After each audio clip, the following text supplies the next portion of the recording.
You are hitting a lot of topics with this one. Very recent, actually, and it was very.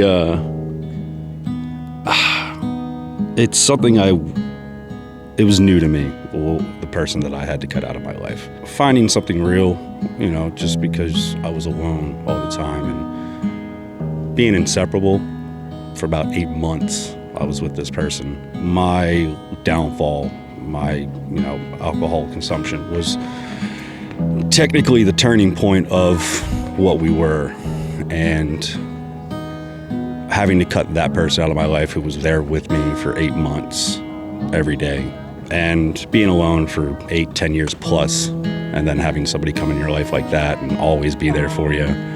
But I can't remember a single memory, to be completely honest about it, because of how much alcohol I consumed. Trying to start something this new to me, being sober, and realizing that my consumption of that was the reason why we were no longer together. And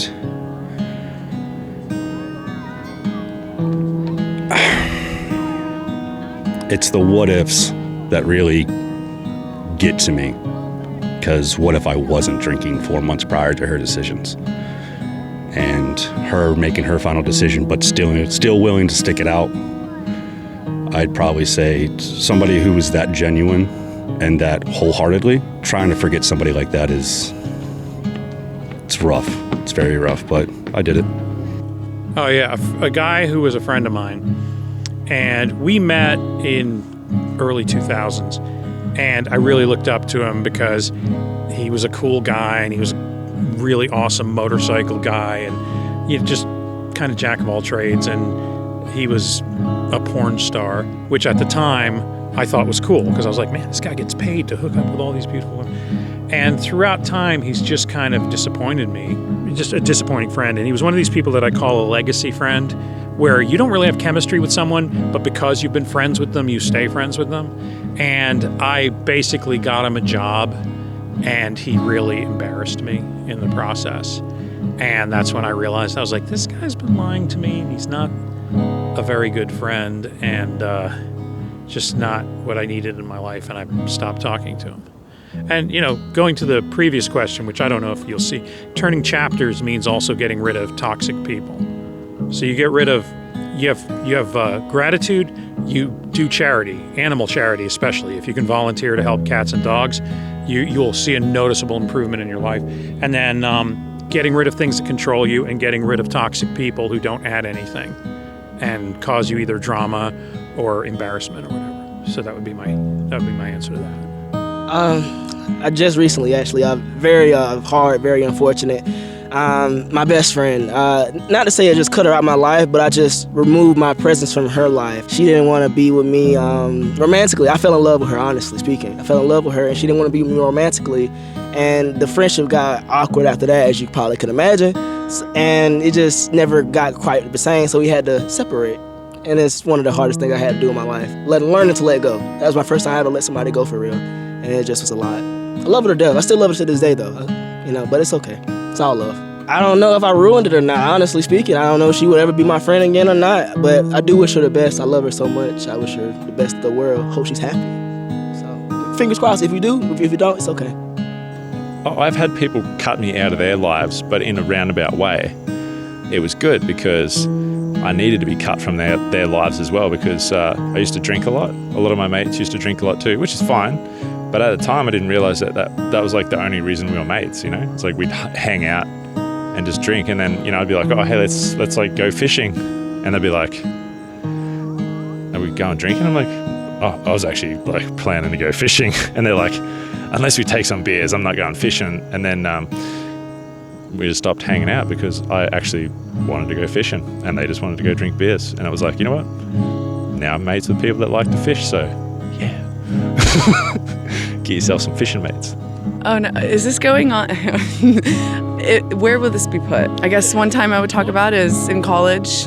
I met a few people, a few girls, a group of friends. They weren't the best people. They brought me into a lot of downfall in my life. I started not taking care of myself. I was doing things that weren't good for me or my health. Cutting those people out of my life definitely made a big impact on my health, my mental health, my overall well-being in life, and sometimes that's just what you got to do, is cut them out. Probably when I woke up one day and I realized they don't love me for who I am and I'm just acting like a different person around them just to make them happy. And I'm a big people pleaser, and people pleasing is okay to a certain point, but you need to please yourself before anything.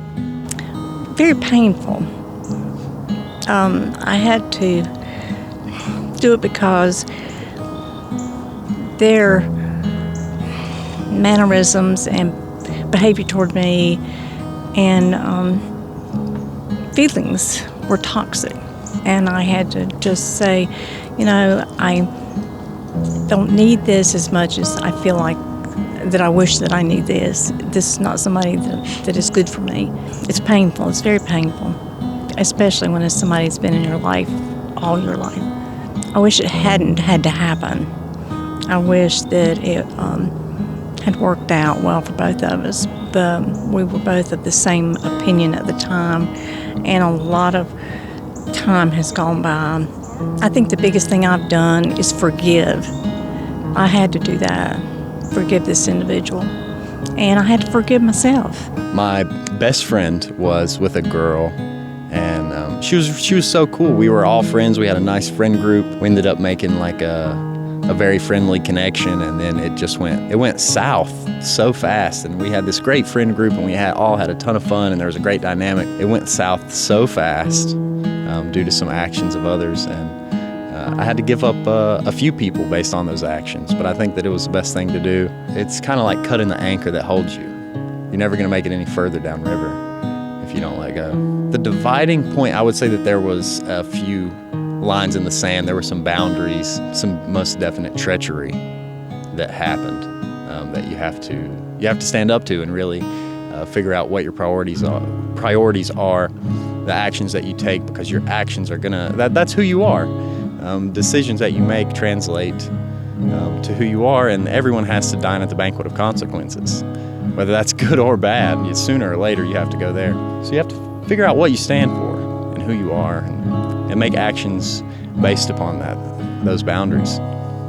I guess there's one person that I cut out of my life recently that I had given a lot of second chances to. I don't know if that was the right decision, but I'm living with it. I guess it's worked out fine, because I think I was a worse version of myself when I was with them. Although I had a lot of fun, but I was unreliable because they kind of made me unreliable. It's hard to explain. There's a lot of context that goes into that, but I would drop anything for this person, and that included like dropping things that were really important to me and dropping things that were good for me. So I decided to drop them, I guess. Yeah. Is it okay if it's sad? Okay. My best friend, she's my best friend since elementary school, and she got on drugs, and I loved her so much. And I mean, we just loved each other, because I mean, you know how best friends do. And she got on drugs, and actually she just recently passed away. So that was I hated letting her go, but I had to, because you just don't want to go there in your life. I knew where she was at, and I just didn't contact her. I kept in contact with her daughter, and actually she named her daughter, gave her my middle name, and made me her godmother and stuff. And I did keep in contact with her, but not my friend. Just because I did have to let her go, and she knew why. It was very tough. It was someone I'd known for a long time, spent a lot of time and effort and working on the relationships and things, and it's just tough. Things just got to a point, to a head, where we just had to go different directions, and it was hard for me. I think it was hard for her too as well. I think it was a thing, but you learn life lessons and you move on, and hopefully you can stay connected to that friend or person somehow. But it was tough. There's no question. It was very hard for me. Not divorced, just separated. So what you learn is you kind of just, life is beyond just what you can see or what you feel sometimes. You got to see the big picture. It's when you're stuck in the forest, it's hard to see through the trees kind of. And, you learn that afterwards, and you try to be better next time and just keep things positive and make some lemonade from lemon, to use an old cliche, I guess, is a good thing. My mom only had one brother. He was a violent alcoholic. We tried for years to make peace, but it never works, so we eventually just ignored him, probably 50 years ago. But my family paid for his funeral because he had no resources and his sons refused to do it. I have very fond memories of him up until about the time I was 13, but by the time I was 18, I have not good memories at all.